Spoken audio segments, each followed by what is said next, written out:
Allen will take it. Very crowded 6-yard box. Decent delivery. She does.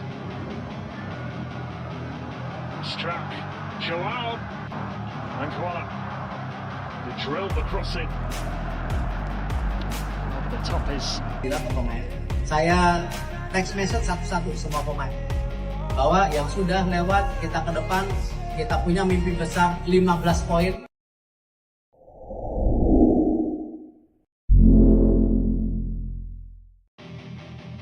Skor akhir dan skor sementara timnas Indonesia versus Cina dan keputusan berani Erick Thohir usai laga. Untuk update skor, bisa kalian lihat di judul dan thumbnail video ini ya. Berita pertama, jalannya laga. Timnas Indonesia menghadapi tuan rumah Cina pada matchday 4 grup C, putaran ketiga kualifikasi Piala Dunia 2026 zona Asia di Qingdao Youth Football Stadium, Selasa, 15 Oktober 2024, malam WIB. Pertandingan sudah menyelesaikan babak pertama.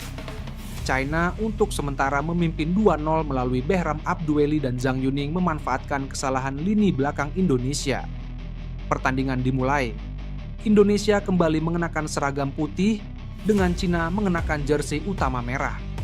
Omar Al-Ali dari Uni Emirat Arab bertindak sebagai wasit. 10 menit pertandingan berjalan, Indonesia menguasai bola dan mengambil inisiatif serangan. Percobaan pertama datang di menit ke-11 dari Ragnar Oratmangoen. Tuan rumah lalu memimpin di menit ke-21. Kegagalan Shane Patinama membuang bola dimaksimalkan Behram Abdueli untuk merobek gawang Indonesia. Zhang Yuning dalam posisi bebas di lini belakang Indonesia. Dia langsung menghadapi Martin Paes dan tidak membuang peluang. Eksekusinya menggandakan keunggulan Cina di menit ke-44. Indonesia coba merespon. Tandukan Jay Idzes mengenai tiang gawang. Tapi, kalaupun gol akan dianulir karena dalam posisi offside, tidak ada gol tambahan di sisa waktu babak pertama. Berita kedua, Erick Thohir selaku Ketua Umum PSSI langsung menyarankan supporter agar tidak hanya mendukung saat timnas Indonesia meraih kemenangan. Erick Thohir meminta agar para supporter tetap memberikan dukungan tanpa syarat kepada para pemain, terlepas dari hasil yang dicapai di kualifikasi Piala Dunia 2026. Thohir menekankan bahwa dukungan supporter sangat penting untuk memberikan semangat kepada para pemain, terutama di saat-saat sulit. Setiap pertandingan adalah kesempatan untuk belajar dan berkembang. Kita perlu menciptakan atmosfer positif agar para pemain merasa didukung dan termotivasi. Tambahnya, mengejutkan. Tiba-tiba 4 pemain tidak masuk skuad timnas jelang lawan Cina. Pelatih timnas Indonesia, Shin Tae-yong, memutuskan untuk mencoret 4 nama sebelum laga melawan Cina.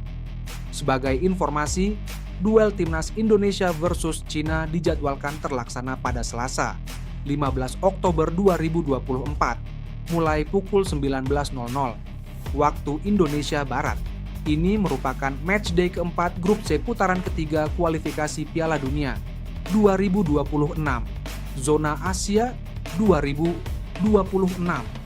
Pertandingan nantinya digelar di Stadion Qingdao Youth Football, China.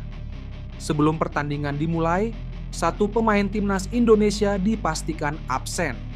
Pemain tersebut yakni Jordi Amat. Jordi Amat mengalami cedera ketika membela timnas Indonesia melawan Bahrain pada 10 Oktober lalu.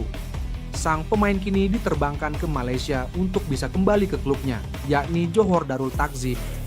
Hal ini dilakukan agar Jordi Amat fokus untuk pemulihan.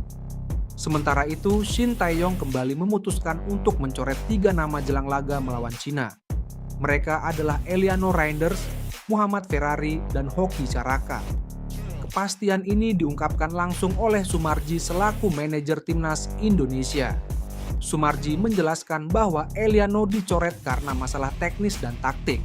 Ya benar, Eliano, Ferrari, Hoki tidak didaftarkan.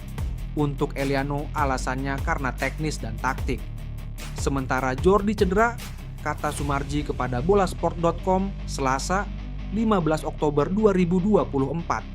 Di sisi lain, Konfederasi Sepak Bola Asia (AFC) baru saja merilis 3 kandidat pelatih terbaik tahun 2023. Mereka adalah Graham Arnold, Go Oiwa, dan Hwang Sun-hong.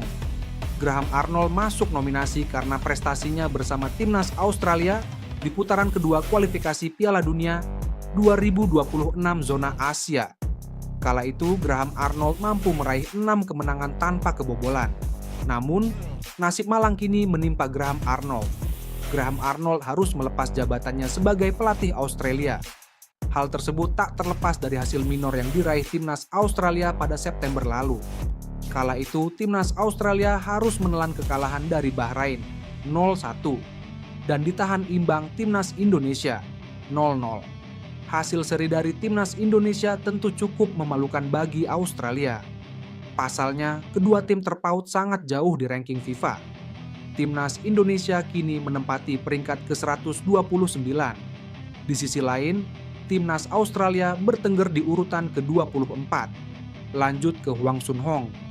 Hwang Sun-hong masuk nominasi pelatih terbaik karena berhasil mengantarkan Korea Selatan meraih medali emas Asian Games 2022 yang terlaksana pada 2023 lalu.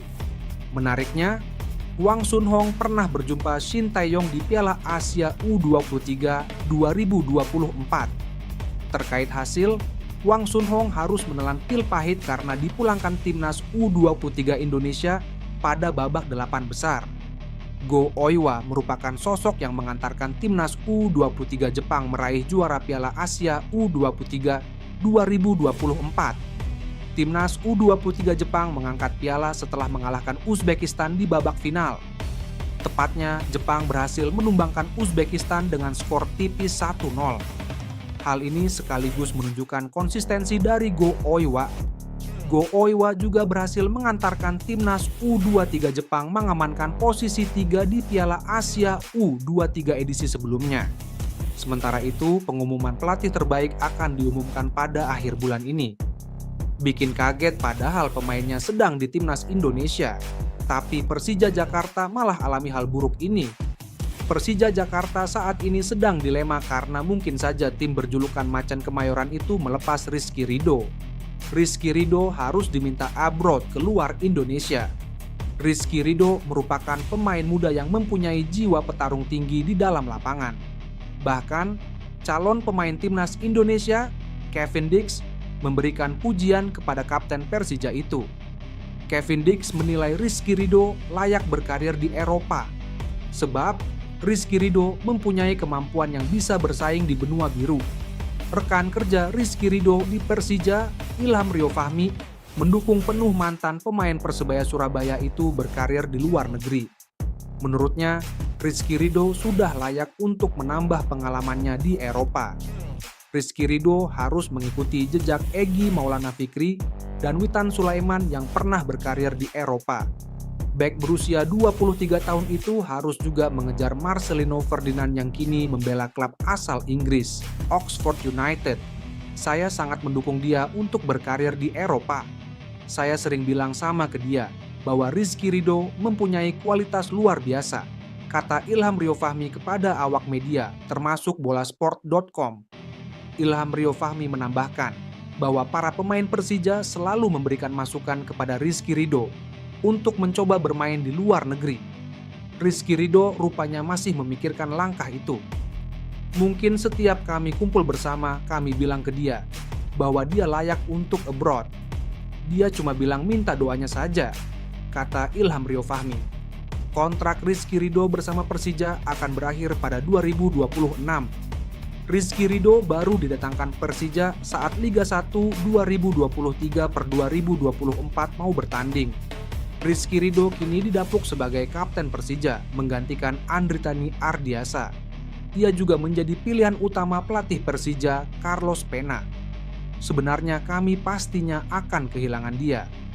Cuman sebagai teman, saya harus mendukung dia untuk lebih maju ke depan dan membanggakan timnas Indonesia. Tutup Ilham Rio Fahmi.